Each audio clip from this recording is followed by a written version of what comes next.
Ensayo sobre la naturaleza, de Ralph Waldo Emerson.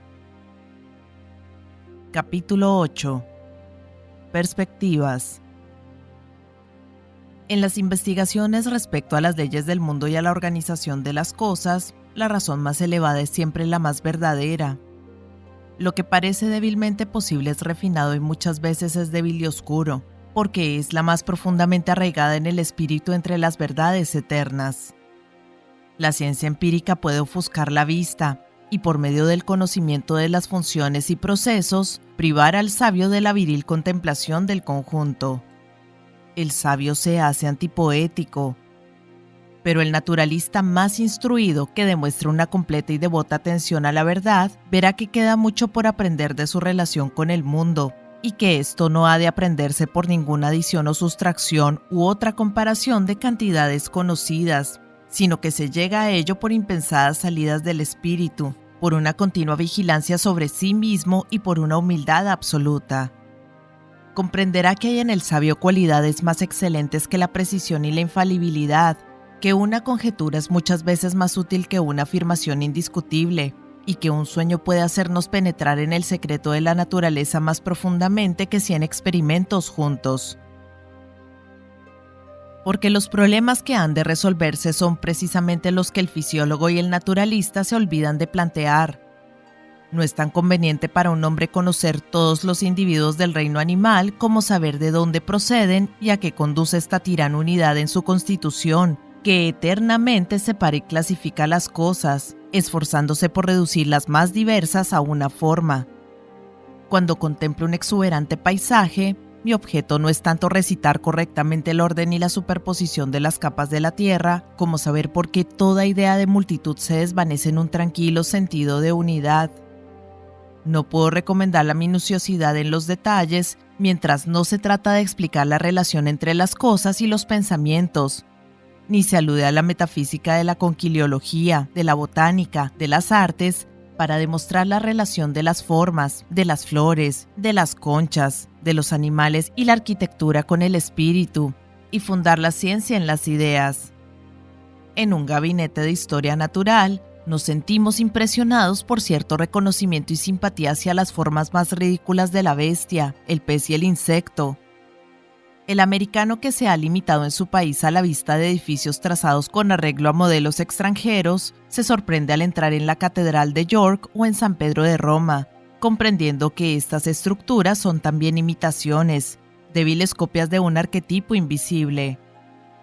No tiene su ciencia suficiente humanidad, mientras el naturalista pasa por alto esa sorprendente afinidad que existe entre el hombre y el mundo del cual es señor, no porque es el más sutil habitante, sino porque es su cabeza y su corazón, y encuentra algo de sí mismo en todas las cosas, grandes y pequeñas, en todos los estratos de la montaña, en todas las nuevas leyes del color, en todos los hechos de la astronomía, o en la influencia atmosférica que crean la observación o el análisis. Una percepción de este misterio inspira a la musa de George Herbert, el gran salmista del siglo XVII. Las siguientes líneas forman parte de su poema sobre el hombre. El hombre es todo simetría, está lleno de proporciones, un miembro con otro y ambos con el mundo que está a su alrededor. Cada parte atrae a la próxima, hermano, porque el corazón tiene amistad privada con los pies y ambos con los cuartos de la luna y con las mareas. Nada ha ido tan lejos que el hombre no lo haya cogido y conservado como presa suya.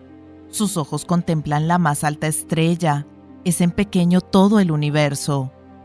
Las hierbas curan con gusto nuestra carne, porque él tiene comunicación con ellas. Por nosotros soplan los vientos, la tierra descansa, los orbes se mueven y las fuentes corren. Nada vemos sino lo que redunda en nuestro bien, como nuestro placer o nuestro tesoro. Todas las cosas vienen a ser nuestra alacena o nuestro gabinete de placer. Las estrellas nos preparan lecho, la noche echa la cortina que el sol alza.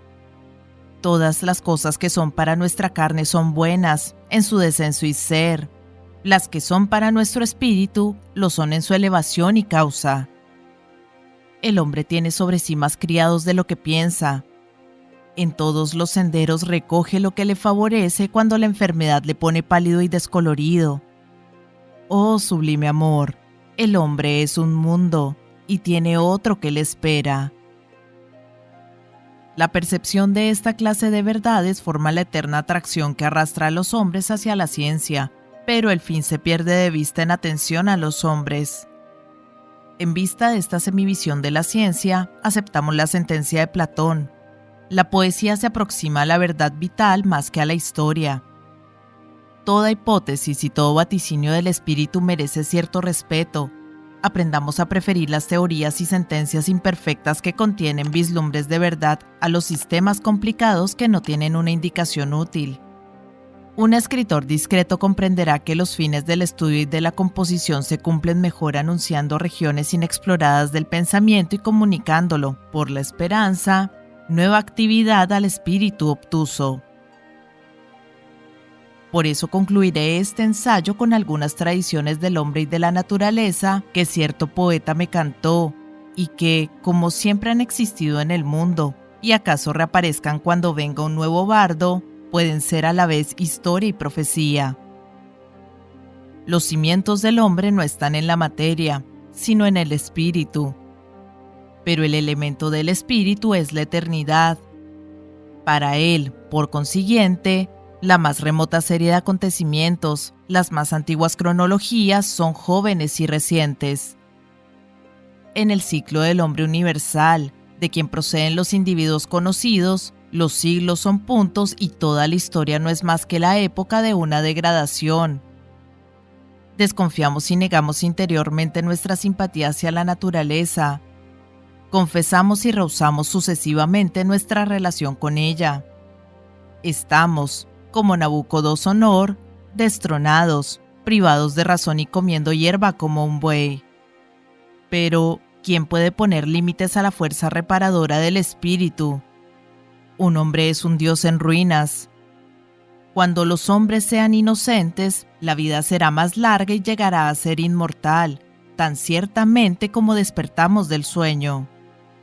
Ahora bien, el mundo se pondría demente y furioso si estas desorganizaciones durasen centenares de años. Está equilibrado por las defunciones y los nacimientos. Los nacimientos son los perpetuos mesías, que vienen a los brazos de los hombres decaídos y ruegan por ellos para traerlos al paraíso. El hombre es el bufón de sí mismo. Una vez fue penetrado y disuelto por el espíritu. Llenó la naturaleza con sus corrientes ondosas. De él salieron el sol y la luna, del hombre el sol, de la mujer la luna. Las leyes de su espíritu, los periodos de sus acciones se exteriorizaron en el día y la noche, en el año y las estaciones. Pero habiendo hecho para sí mismo este enorme cascarón, sus aguas se retiraron.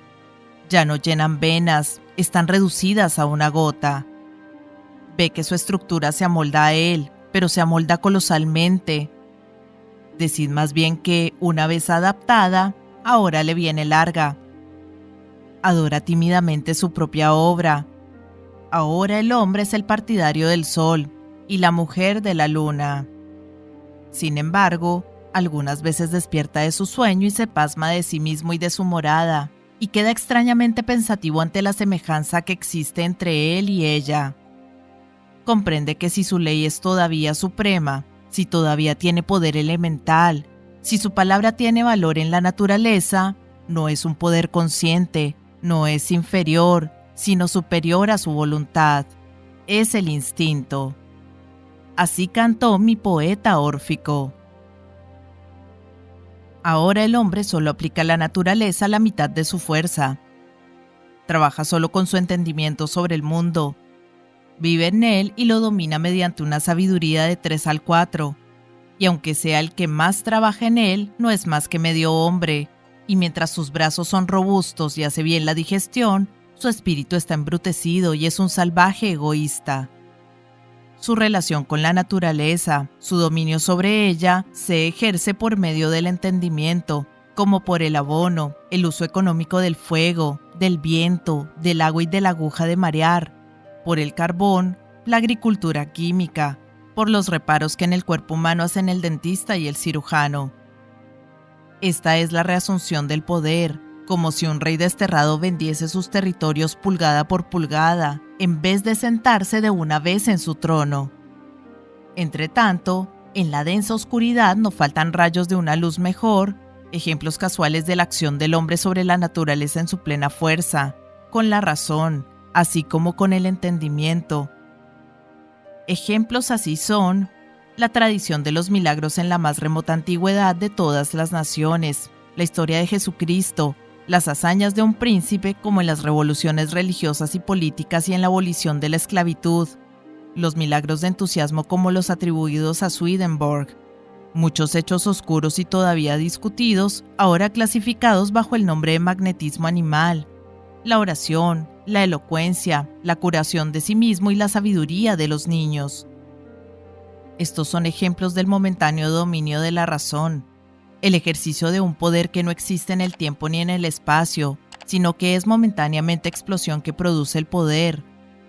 La diferencia entre la fuerza actual e ideal del hombre la representan con una comparación feliz los hombres de ciencia, diciendo que el conocimiento del hombre es un conocimiento vespertino, vespertina cognitio, y el conocimiento de Dios, conocimiento matutino, matutina cognitio. El problema de restaurar en el mundo la belleza original y eterna se resuelve por la redención del alma.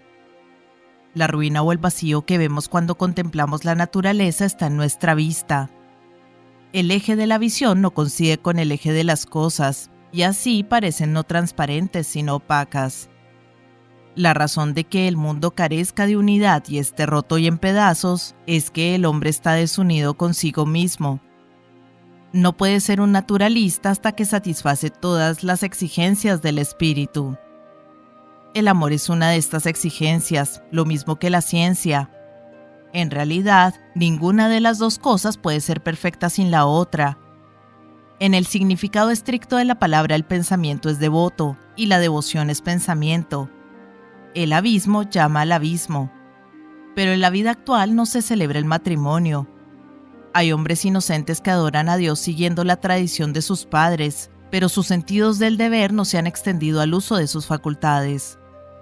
Y hay pacientes naturalistas que hielan su asunto con la luz invernal del entendimiento. ¿No es también la oración un estudio de la verdad, una excursión del alma por el insondable infinito? Ningún hombre oró jamás de corazón sin aprender algo. Pero cuando un fiel pensador, resuelto a despojar cada objeto de las relaciones personales y verlo a la luz del pensamiento, anima al mismo tiempo la ciencia con el fuego de los más santos afectos, entonces Dios ostentará de nuevo su poder en la creación. No necesitará, cuando el espíritu está preparado para el estudio, investigar los objetos. La invariable huella de la sabiduría consiste en ver lo milagroso en lo vulgar. ¿Qué es un día? ¿Qué es un año? ¿Qué es el verano? ¿Qué es la mujer? ¿Qué es un niño? ¿Qué es el sueño? Para nuestra ceguedad estas cosas parecen insignificantes. Hacemos que las fábulas oculten la aridez del hecho y lo adapten, como decimos, a la más alta ley del espíritu. Pero cuando el hecho se ve a la luz de una idea, la ostentosa fábula desaparece y muere. Contemplamos la verdadera ley. Por consiguiente, para el sabio un hecho es verdadera poesía y la más bella de las fábulas. Estos milagros ocurren a la puerta de nuestras casas. También sois un hombre. El hombre y la mujer y su vida social, la pobreza, el trabajo, el sueño, el miedo y la fortuna os son conocidos.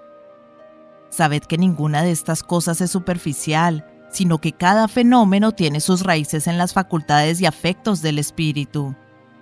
Mientras las cuestiones abstractas ocupan vuestra inteligencia, la naturaleza le atrae hacia las concretas para que las resolváis.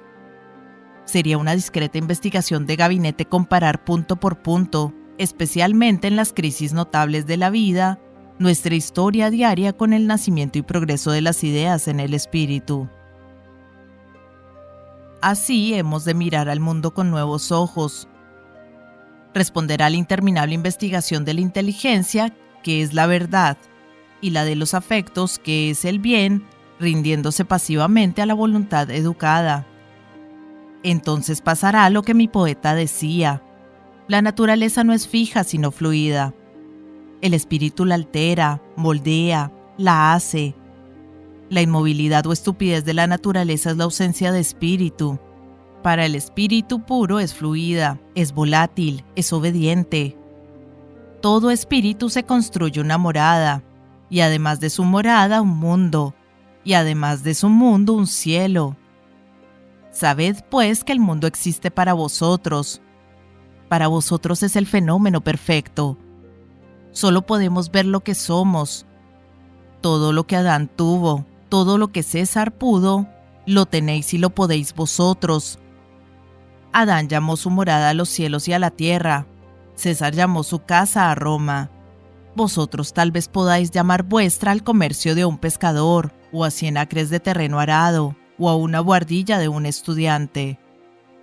Sin embargo, línea por línea y punto por punto, vuestro dominio es tan grande como los suyos, aunque sin nombres hermosos.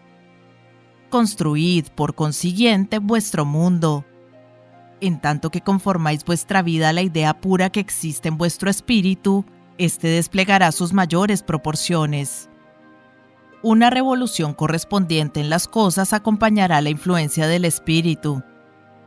Inmediatamente desaparecerán las apariencias desagradables, telarañas, culebras, epidemias, manicomios, cárceles, enemigos. Son temporales y no se verán más. Las sordideces e inmundicias de la naturaleza las disipará el sol y las esparcirá el viento. Como cuando el verano llega del sur, las capas de nieve se disuelven y la faz de la tierra se pone verde, así el espíritu progresivo creará sus ornamentos en el camino y llevará consigo la belleza que visita y el canto que le encanta. Chupará los rostros hermosos y los ardientes corazones y los doctos discursos y los actos heroicos hasta que ya no se perciba el mal. El dominio del hombre sobre la naturaleza, que no es compatible con la observación, dominio tal que ahora está más allá de su sueño de Dios, entrará sin más sorpresa que la que siente el hombre ciego que gradualmente va recobrando la vista.